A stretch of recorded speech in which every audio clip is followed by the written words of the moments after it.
Joining us now, Chairman of the Select Committee on Intelligence, Democratic Congressman Adam Schiff of California. Also with us, the man who oversaw the security of the 2020 election, former Director of Cybersecurity and Infrastructure Security Agency, Chris Krebs. Good to have you both. Congressman Schiff, I think that the threat from China, that as it's been described, and the growing threat is definitely top priority there. How are you looking at addressing them? You're right. It is an absolute top threat. We have been doing a deep dive on the China threat for the last couple of years and really concluded that the intelligence community needed to reorient its resources to address this very powerful competitor in every domain, in space, land, sea, in the cyber realm. And so one of the points of our hearing today is going to be to flesh out what are they doing to meet this threat, but also explore new threats. The pandemic, for example, was considered a soft threat. Well, that soft threat has killed over 500,000 Americans. And so we're going to be examining the way these threats have evolved and make sure the intelligence community is evolving with them. Chairman Schiff, it's Willie Geist. Good to see you this morning. Can you be more specific on China? I think people understand that China broadly is a threat, and I know this is what you'll be picking through at the hearing today. But if you're an American sitting watching this show right now, what is the most immediate threat that China poses?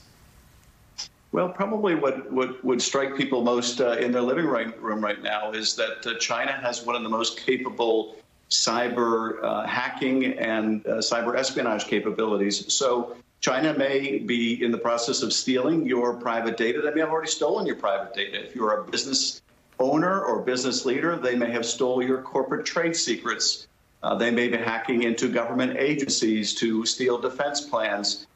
So this is, how China's actions influence people's lives every day. It's affecting our economic competitiveness.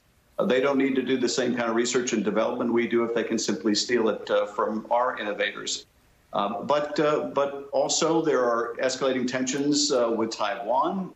There are crackdowns on peaceful protest in Hong Kong. There is militarization of the South China Sea.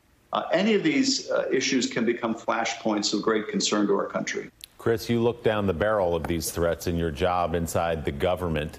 How did you assess them at the time, and how different do you suspect they are right now in terms of China?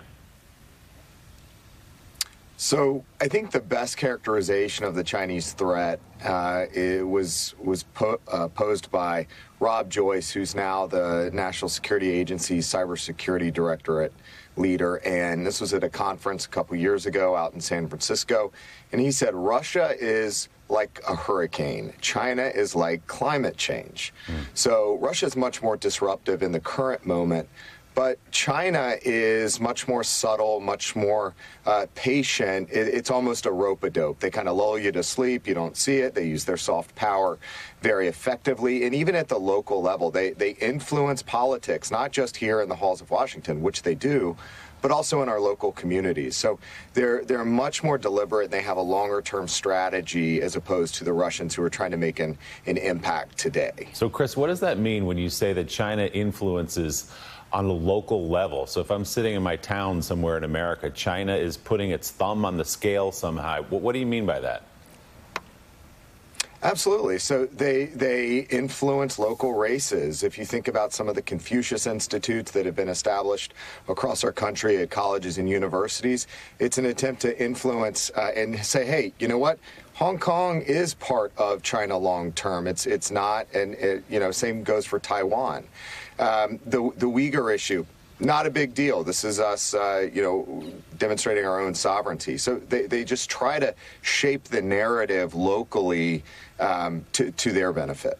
So the White House is expected to announce a new round of sanctions today against Russia in response to widespread hacking campaign efforts to interfere in the 2020 election. The sanctions include expelling Russian diplomats from the U.S. and blacklisting more than 20 Russian entities, according to one U.S. official and a second source familiar with the matter.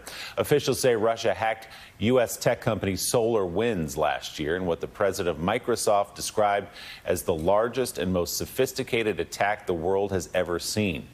These sanctions come just days after a phone call between President Biden and Vladimir Putin. The two reportedly discussed a possible summit in the coming months and Russia's buildup of troops at the Ukraine border, which the U.S. has called deeply concerning. Chairman Schiff, obviously, we're still sifting through the wreckage of the SolarWinds hack. Are these sanctions appropriate right now? They're absolutely appropriate. I think they send a powerful message that these kind of cyber hacks and cyber attacks are not going to be cost-free operations. They're going to hit the Russians right where it matters most in their economy and in the wealth of their oligarchs. So placing sanctions on their sovereign debt capabilities will have a real impact on the Russian economy. It will, I think, have a chilling impact as it's designed to. But we also need to push back hard on their election interference. That buildup of troops you mentioned along the border with Ukraine is deeply alarming. Of course, the last time we saw that kind of a troop buildup, it led to the disastrous occupation of portions of Ukraine, which the Russians continue to occupy.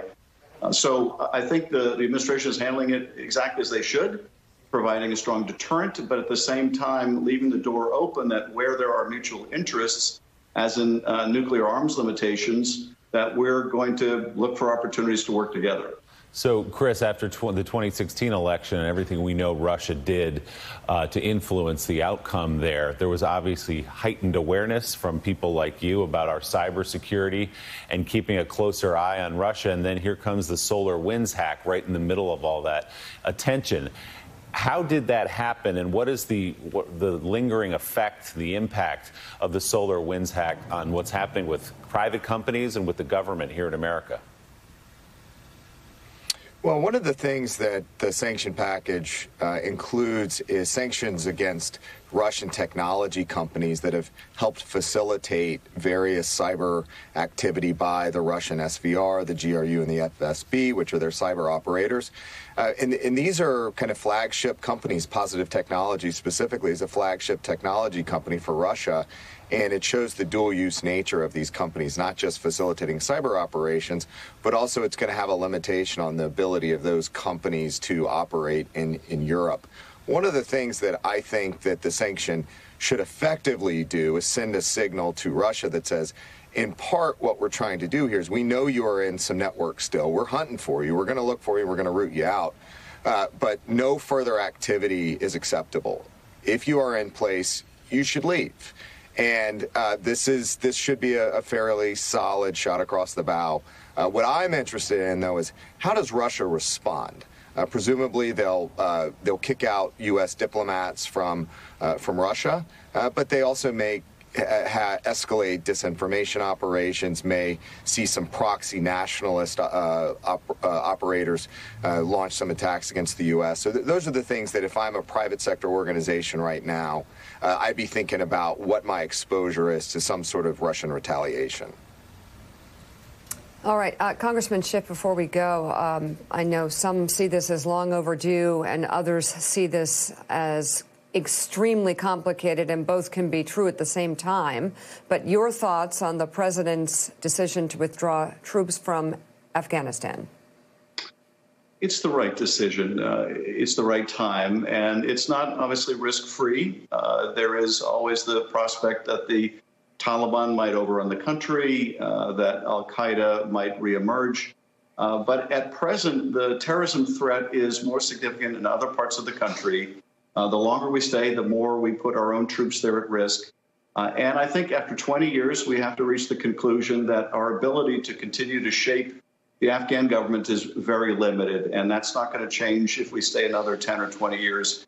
So difficult decision, and one that we make respectful of the sacrifice that so many Americans paid to keep us safe there, but the right decision. Chairman of the House Intelligence Committee, Adam Schiff, thank you very much. Chris Krebs, thank you as well.